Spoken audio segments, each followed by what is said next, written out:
BBAలో university second rank, third rank సాధించడం Sun International విద్యార్థులకే సాధ్యం. భరద్వాజ్ గారు నమస్తే. నమస్తే అండి.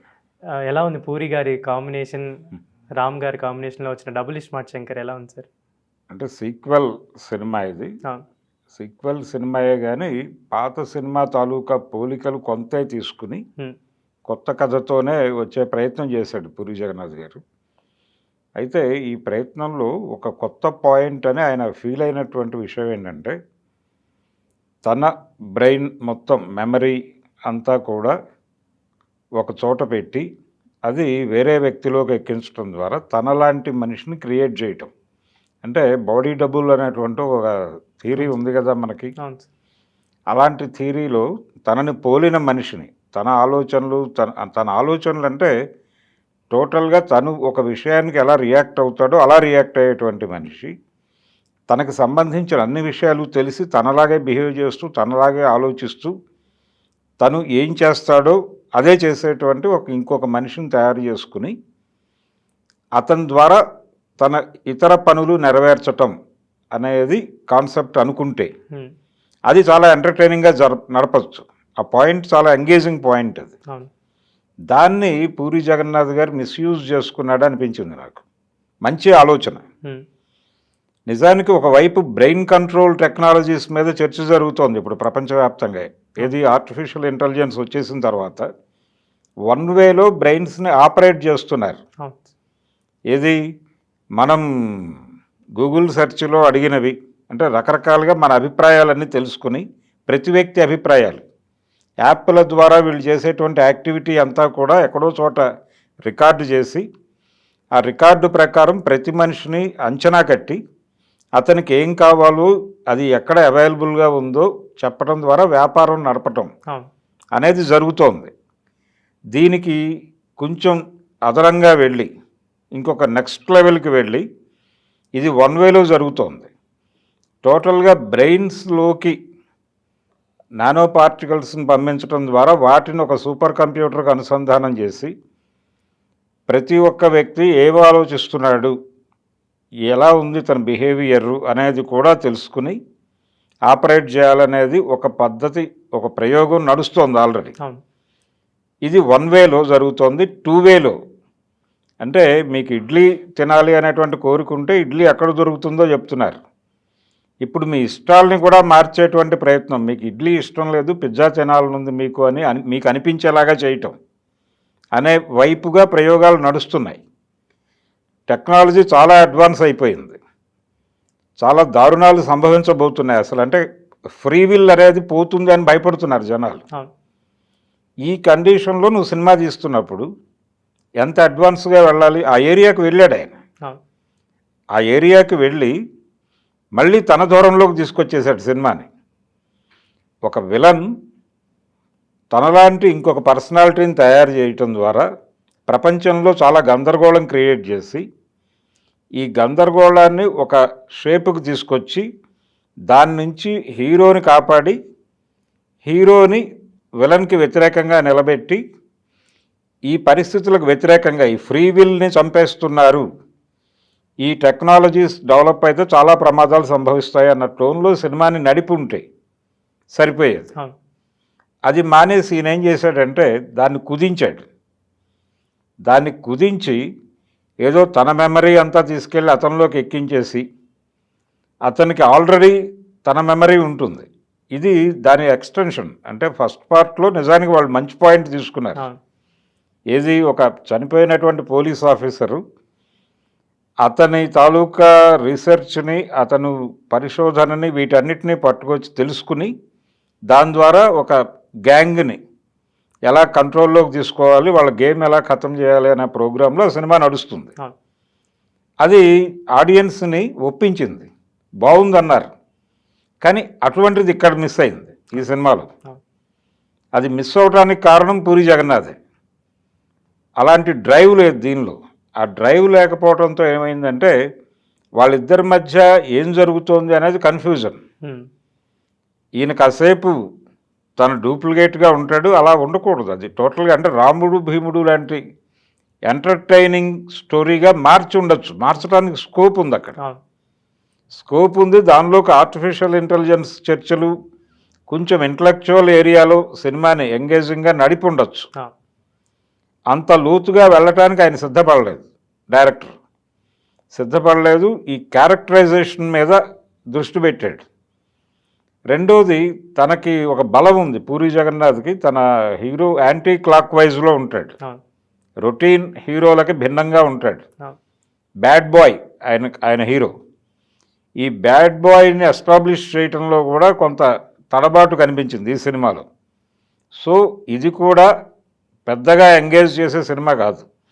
సెకండ్ హాఫ్ కొంత పర్వాలేదు, సెకండ్ హాఫ్లో కొంత డ్రామా పార్ట్ నడిచింది. ఫస్ట్ హాఫ్ అస్సలు ఎంగేజ్ చేయలేదు.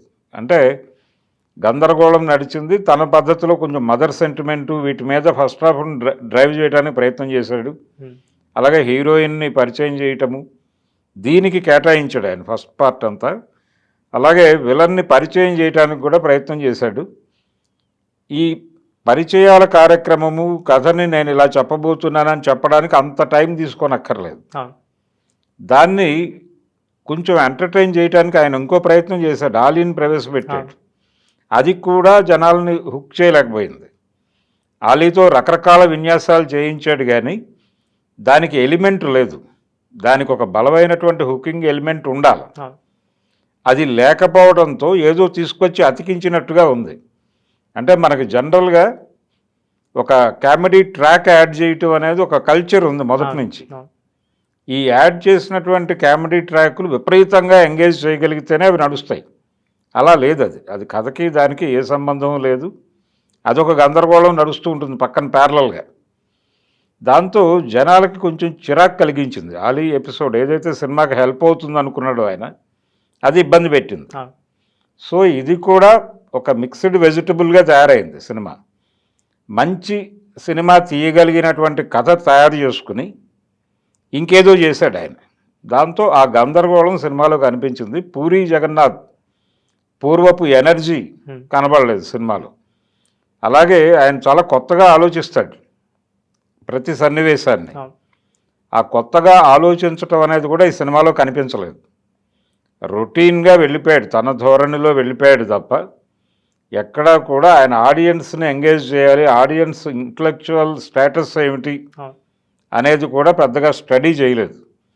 ఇప్పుడు మర్చిపోతున్నది ఏంటంటే వీళ్ళందరూ ఓటీటీలు వచ్చిన తర్వాత ఆడియన్స్ స్థాయి విపరీతంగా పెరిగింది.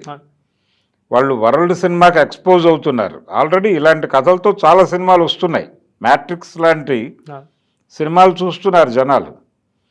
ఈ బ్రెయిన్ కంట్రోల్ టెక్నాలజీస్కి సంబంధించిన వార్తలు చదువుతున్నారు.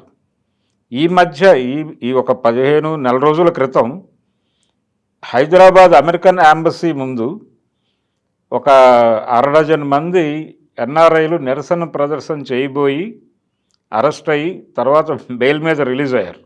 పేపర్లో వచ్చిన వార్తే. వాళ్ళు దేనికి ఆందోళన చేయబోయారంటే వాళ్ళు టార్గెటెడ్ ఇండివిజువల్స్. అంటే అమెరికన్ గవర్నమెంట్ వీళ్ళ బ్రెయిన్స్ని మానిటర్ చేస్తోంది, దానికి అంటే మా ప్రైవసీ పోతోంది అనే ఉద్దేశంతో వాళ్ళు ధర్నా చేయబోయారు.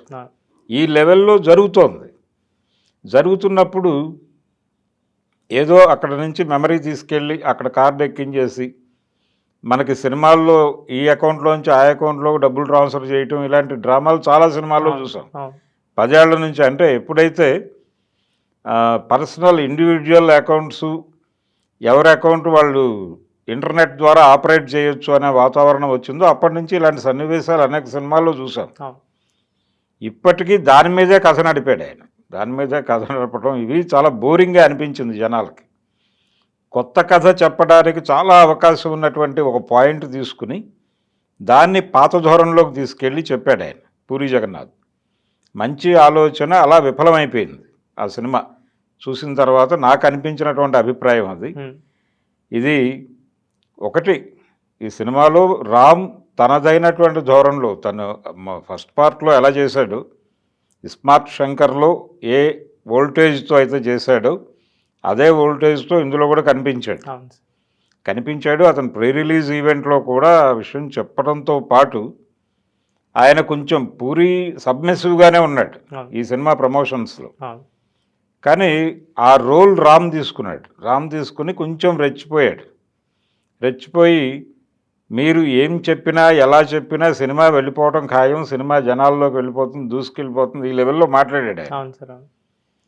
కానీ పూరి చాలా సబ్మిసివ్గా ఉన్నాడు. ఆ తర్వాత కూడా ఆయన కొంచెం ప్రజలకు అప్పీల్ చేస్తూ వీడియోలు చేశాడు. ఫస్ట్ టైం చేసి నేను సినిమానే నమ్ముకుని ఉన్నాను కాబట్టి ఫర్దర్గా కూడా నేను సినిమాలు తీస్తాను, రిజల్ట్తో సంబంధం లేదు, నాకు రిజల్ట్ కోసం నేను సినిమాలు తీయట్లేదు, సినిమాలు తీయటం కోసం సినిమాలు తీస్తున్నాను అన్నాడు. అంటే ఆయన ప్యాషన్ టువర్డ్స్ సినిమా, దాన్ని ఎస్టాబ్లిష్ చేసే ప్రయత్నం చేశాడు. దాంతో పూరి ఏదో డల్ అయినట్టున్నాడు అనేటువంటి మాట వినిపించింది. ఆయన కొంచెం కూర్చుని డిజైన్ చేసుంటే ఇది అద్భుతమైన ఎంటర్టైన్మెంట్ చేయడానికి అవకాశం ఉన్నటువంటి కథ. యమగోళ, రాముడు భీముడు, యముడికి మొగుడు, ఆ లెవెల్లో ఎంటర్టైన్ చేయగలిగినటువంటి కెపాసిటీ ఉన్న పాయింట్ తీసుకున్నాడు ఆయన. తీసుకుని దాన్ని చాలా గందరగోళం చేశాడు సినిమాని. యాక్షన్ సన్నివేశాలు ఎందుకు వస్తున్నాయో తెలియదు, ఎందుకు కాల్చుకుంటున్నారో తెలియదు, అవన్నీ పక్కకు పెట్టేసి పూర్తిగా ఎంటర్టైన్మెంట్ మీద దృష్టి పెట్టుంటే అద్భుతమైనటువంటి సైంటిఫిక్ ఫిక్షను, దాంతోపాటు ఎంటర్టైన్మెంట్, ఈ రెండు మిక్స్ అయి ఉంటే కొత్త కథ చూస్తున్నాం అనే ఫీలింగ్ కలిగేది జనాలకి. అలాగే ఎంటర్టైన్ అవుతున్నాము ఎంటర్టైన్ అయ్యే అవకాశం ఉంది సినిమాలో. పూరి జగన్నాథ్కి ఆ కెపాసిటీ ఉంది. గతంలో ఆయన చేసిన సినిమాలన్నింటిలోనే ఆయన చేసిన మ్యాజిక్ అదే. ఏది ఆయన చేసినటువంటి బిజినెస్ మ్యాన్తో సహా, కెమెరామెన్ గంగతో రాంబాబు సినిమాలో ఆయన ఏదో 2-3 కాంట్రవర్షియల్ పాయింట్స్ మాట్లాడే ప్రయత్నం చేశాడు. ఈ సినిమాలో కూడా అలాంటి ధోరణి కనిపించింది. అంటే సౌత్కి నార్త్కి మధ్య డిఫరెన్స్, ఒక గొడవ, ద్రవిడియన్ మూమెంట్ అని చెప్పి ఒక ఇది చూపిస్తాడు.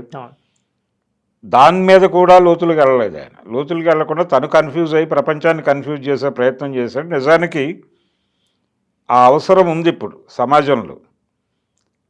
సౌత్ను తిని నార్త్ బతుకుతోంది అనే అభిప్రాయం చాలామందిలో ఉంది. అది ఉద్యోగాలు, అంటే పూరి జగన్నాథ్ గారు చెప్పినట్టుగా ఏదో ఉద్యోగుల మీద దాడి చేయాలనే ఉద్దేశం కాదు. అన్ని వ్యాపారాల్లోనూ, అంటే మొత్తం దేశం అంతా ఉంది ఈ గొడవ, కేవలం సౌత్లోనే లేదు.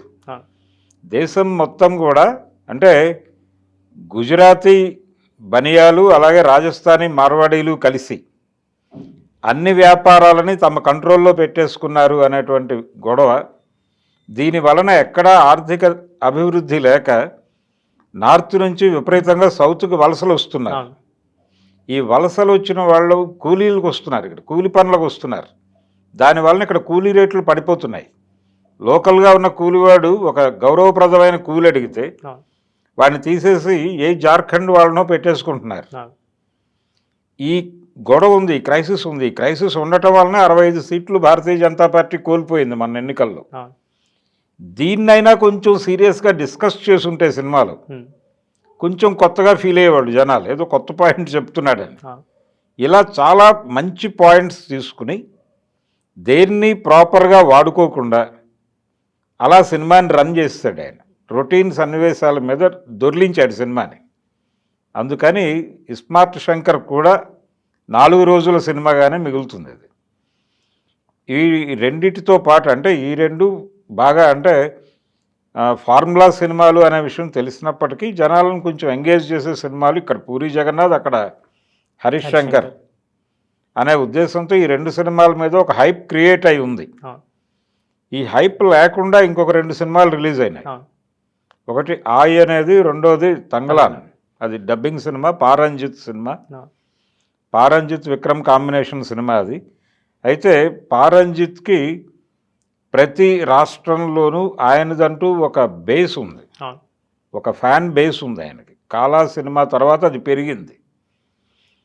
పర్టికులర్గా దళిత్ ఆడియన్స్ ఉన్నారు ఆయనకి ప్రతి రాష్ట్రంలోనూ. సో వాళ్ళు ఎంగేజ్ అవుతున్నారు ఆ సినిమాకి. ఈ 2 కమర్షియల్ సినిమాల మీద ఈ ఆయి అనేటువంటి సినిమా, అలాగే తంగలాన్ ఎఫెక్ట్ ఏంటి అనేది మనం తర్వాత మాట్లాడుకుందాం. టోటల్గా పూరి జగన్నాథ్ కూడా ఆడియన్స్ని సీరియస్గా ఎంగేజ్ చేయడంలో ఆయన పాత ప్రాభవాన్ని కోల్పోయినట్టుగానే కనిపిస్తుంది మనకి. Smart, double smart. ఈ డబుల్ స్మార్ట్లో కొత్త పాయింట్స్ చాలా తీసుకుని వాటన్నిటినీ మిస్యూజ్ చేసుకున్నటువంటి పూరి జగన్నాథ్ కనిపిస్తాడు మనకి. దీన్ని గుర్తించి ఇప్పటికైనా ఆయన గందరగోళంలోంచి బయటకు వచ్చి కొత్త తరహా కథలతో ఆయన తరహా ఎంటర్టైన్మెంట్ మాత్రమే కాదు, ఎనర్జెటిక్ ఎంటర్టైన్మెంట్ ఇవ్వగలడు ఆయన. ఆ ఎనర్జెటిక్ ఎంటర్టైన్మెంట్తో సినిమాలు తీయాలని చెప్పి కోరుకుందాం. ఓకే.